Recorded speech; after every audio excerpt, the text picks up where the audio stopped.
Here's a question for you. Do old people deserve love? No, I'm just kidding. I didn't know how to start this video, but that question is somewhat relevant. That's because we're gonna talk about a reality show called Love Village, okay? Now, Love Village is a Japanese Netflix reality show where 6 members live under one roof to find their life partner. Why are they searching for their life partner? It's because all the contestants are in their late 30s all the way to their 60s. And that's kind of like the unique charm point of the show, you know? It came out in 2023, and perhaps it landed under the radar as I posed the question, is it worth watching? Well, let's chat about it today, okay? And maybe by the end of this video, you'll make a conclusive decision on if you want to watch it or not, or if you just like hanging out with your boy right here, you know what I'm saying? But before we start the video, I just want to say, hey, I make music, right? I dropped an EP called Honest Tides EP. If you're looking for some chill hip-hop, check it out, baby. All right, let's begin. The goal of the show is for members to find their lifelong partner. And the show starts off with 6 people in this old home in the countryside of Japan. There's like a mountain range and everything. It's a beautiful setting. And if one person wants to confess their love to another, they climb up a mountain behind the house and ring a bell. After the bell is rung, they confess their love to the person that they're attracted to. And then in the next morning, that person that they confess their love to makes a decision if they want to continue a relationship with them. If the person they confess to agrees, then they leave the village together. However, if they reject them, the person who confessed has to leave the village by themselves. Now, part of the charm of the show is the age of the contestants. They're much older than most reality shows that we're used to, probably. And also, unlike many Western reality shows, the members in this show are more, dare I say, human.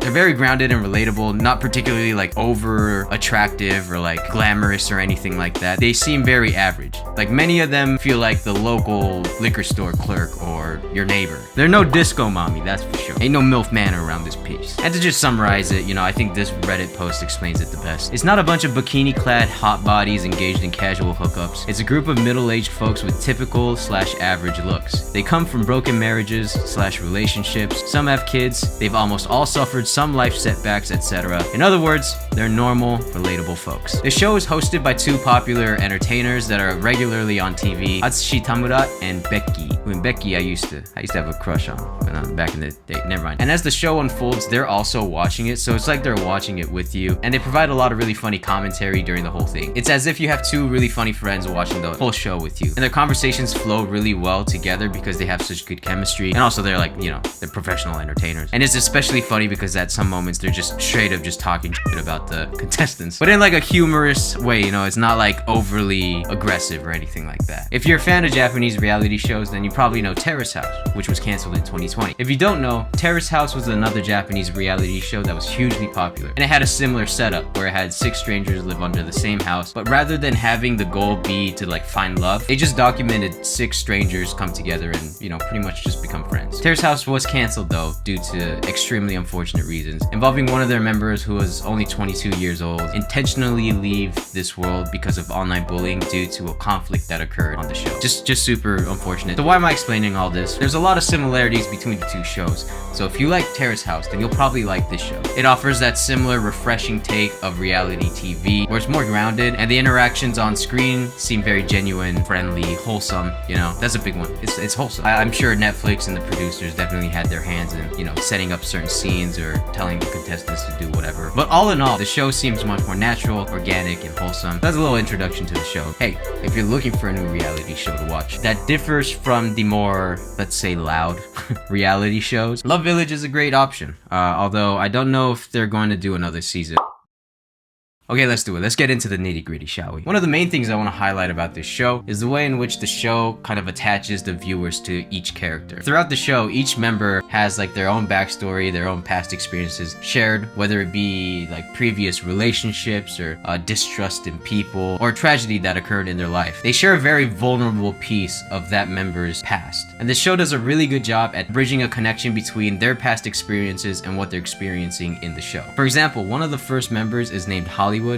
And my god, is he entertaining. By the way, his name is Hollywood because some of the members go by nicknames, and their friend Hollywood here worked as a stuntman in Hollywood for 30 years. So anyway, in the first episode, Hollywood comes off very strong, very boisterous, and he's pretty aggressive with his pursuit to gain the attention of the person he's attracted to. He's also kind of a goofy character. Like, he brought his own like Bruce Lee suit and also some nunchucks, and there's some scenes of him like practicing in his Bruce Lee outfit, and he's moving so slow. I can't do any of that stuff, so hey, you know, more power to him, but you know, watching him do that kind of looks like when Afro Ninja face planted and tried to get back up, swinging the nunchucks around. Anyway, within the first few episodes, he really sets the tone of the type of person he is. Pretty likable at first, but he definitely has like a strong personality that it might not jive with some people, and ends up doing some shady stuff, and from then on he kind of turns into like the villain of the household, and it gets harder and harder to kind of root for him. Now at the peak of his villainy, if you will, it becomes clear that he wants to confess to the person that he's attracted to. And at that moment, you know, you don't really want to root for him because he's kind of a douche, but then it shows his backstory, and it's pretty sad, to be honest. I don't want to spoil it, but it's a sad yet wholesome story, and it does really shine a light on the type of person he is and uplifts him into a different light. And by the end of things, you do want to root for him. And the show does a really great job at building that character arc. And that's pretty much what I'm trying to say, is the show does a really good job at showing these people in a way that the viewer can really get attached to. Everyone experiences joy, but we've all also experienced sadness. And when we hear like a vulnerable story of someone's past, you know, it makes it a little easier for us to relate to them. I mean, some of these backstories can be like real tearjerkers too. Like one of the members in the latter half of the show, you learn that his wife passed away 7 years ago, and it affected him deeply. And although he felt he was ready to find someone new, he started to feel guilty coming into the show and looking for someone else other than his wife. And you also realize that these are much older people, and to see them in a fragile state sharing their vulnerabilities, it just deepens a connection between the viewer and that person. While we're on the topic of sad stuff, you know, it's not just these backstories that really pull on your heartstrings. Every time someone confesses their love, it's guaranteed that at least one person is gonna leave the house. And because of that, you know, the confession scenes become these cry fests among the members, because in the show, you know, they spend a substantial amount of time together in a secluded countryside home, and all of them become very good friends. And just seeing them sad and, you know, crying because they know that one of their good friends are gonna leave is a moment that does kind of like pull on your heartstrings. And of course, it's not all sadness and drama, you know, actually a lot of it is really happy and joyous. You know, like when things get a little bit too serious, the show does a really great job at lightening up the mood, especially through the host's commentary. They let the sad parts sit long enough, but they do bring the show back to a lighter tone, and not in like a detrimental way that'll affect the experience of watching the show. Another more joyous, this more wholesome thing that I enjoyed about watching the show is seeing middle to old age people doing activities as if they were like teenagers, or, you know, people in their 20s, like playing board games, doing arts and crafts stuff, and just interacting in ways that you probably wouldn't see people in that age interact in. It's just very endearing, you know, very wholesome. It brings me joy. And at first, you know, you might think that it's a bit odd seeing a reality show about dating with older people, especially people in their 60s and stuff, but the age becomes less important, and you really focus in on the people themselves. Also, you know, it's not every day that you get to see sparks flying between 60-year-olds. It probably doesn't sound that interesting on paper, but it was fun watching it happen, you know, and it makes you realize that,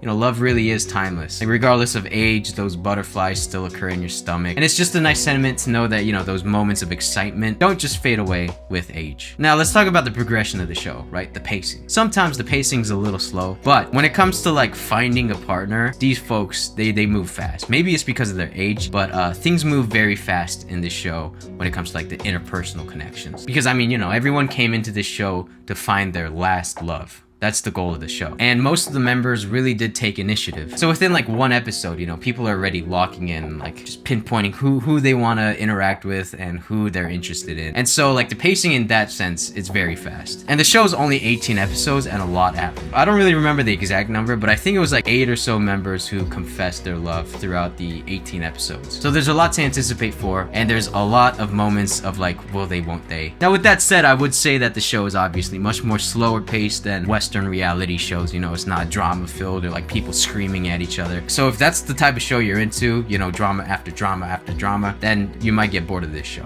But all in all, the show is a refreshing look at what reality show can be. But it also shows how age really affects the building of a relationship. And while there are effects on how a relationship's framework is built, it also signifies that, you know, age is just a number when it comes to falling in love. This probably goes without saying, but for me, when I watched it, it just reminded me that, you know, no matter the age, most of us desire some connection, some affection with another human beyond that of a platonic relationship. And while mainstream media definitely does focus more on storylines depicting young love, it's nice to see that like desire for love and connection remains through all ages. And I think that's a beautiful thing, and I just think it was a great watch. So, that's gonna be it for this video. If you do decide to watch the show, or if you've already watched it, let me know in the comments what you think. That's gonna be it for this video. I'll see you in the next one. Thanks. Love ya. Peace. こんにちは、久保田です。電話画面で挨拶してくる。でも I know we've been busy working on our games. That's all the more reasons why I'd like our status to change. And I agree. 思ったり難しい Trying to figure out our schedules to do it with these